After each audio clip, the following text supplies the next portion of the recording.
আমরা হচ্ছে টাইগার মুরগি এবং ফার্মি মুরগি কিছু ডিম বসাইছিলাম, আমরা ডেট লিখে রাখছিলাম 25 তারিখে, হিসাবে হচ্ছে আরো 2 দিন পরে বাচ্চা ফুটে বেরোইবো। কিন্তু গরমের কারণে হচ্ছে বাচ্চাগুলো বের হইতে চাইছে, আমরা জানিই না। আমরা কিছুক্ষণ আগে ডিমের লেগাইছি, তখন দেখি চিউ চিউ চিউ চিউ কানে করে বাচ্চা আছে, ওই করে কোন থেকে ডাক পারি। পরে দেখি যে না, কাম তো হয়ে গেছে। এই দেখো, ওই যে ওই যে ওই যে ওই যে ওই যে ওই যে ওই দাদা, টাইগারের বাচ্চাও ফুটছে, ফার্মের বাচ্চাও ফুটছে। ওই যে ডিম নড়ে, ওই যে নড়ে, ওই যে নড়ে, ডিম এক লাইন নড়ে, ডিমের ভিতরে ভূত ঢুকছে, ডিম এক লাইন নড়ে। শুধু টাইগার মুরগি এবং ফার্মের মুরগির ডিম ওইগুলাই না, আমাদের কাছে আরও আছে, যেগুলো হচ্ছে আমরা আজকে আমাদের দেখাইছি সেদিনকে। এগুলা কিন্তু আমরা সিরিয়াল দিয়ে বসে রাখছিলাম, তবে এগুলো হচ্ছে আমরা বসাইছিলাম না আর কি, মানে ইনকিউবেটর মেশিনে ঢোকাইছিলাম না। বাচ্চা যেহেতু এগুলো ফুটা বেরোইতেছি, আমরা এখন এইটারে ঠিক সঠিক তাপমাত্রায় নিয়ে এসে ডিমগুলো আমরা এখন এটার ভিতরে দিব, এবং এই ডিমগুলো হইলেও আমরা ওই মেশিনের ভিতরে ঢুকাই দেবো, যাতে কোনো ঝামেলা টামেলা না হয়। ঠিক আছে, এখন বিসমিল্লাহ করে দিয়ে দিলাম চালু। বিসমিল্লাহ, মেশিন চলে গেছে। আমরা হচ্ছে এখানে আপনার আর্দ্রতার জন্য পানি এবং তেনাতে দিছি, ওইখানে পানি এবং তেনাতে দিছি, এবং এগুলো হচ্ছে আমরা এখন দেখে দেবো মেশিনটা। এটা এখন যখন দেখুন যে আমাদের তাপমাত্রা মানে ঠিকঠাক চলে আসছে, তখন আমরা হচ্ছে ওই ডিমগুলো এই জায়গায় দেবো, এবং এই ডিমগুলো ওই জায়গায় দেবো।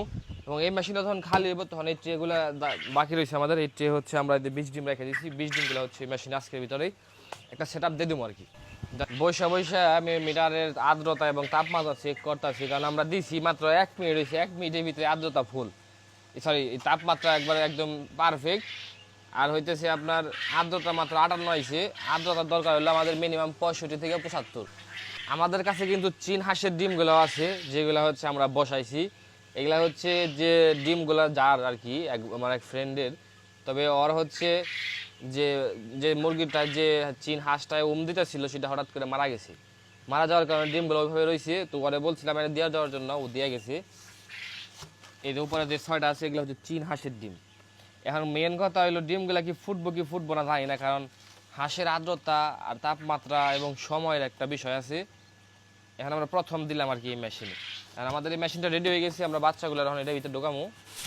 আমরা হচ্ছে ডিম রাখছিলাম গই না, কিন্তু আসলে আমাদের শর্ট পড়ে গেছে অনেকগুলা ডিম হইব, তবে রাত্রে হইব আর কি।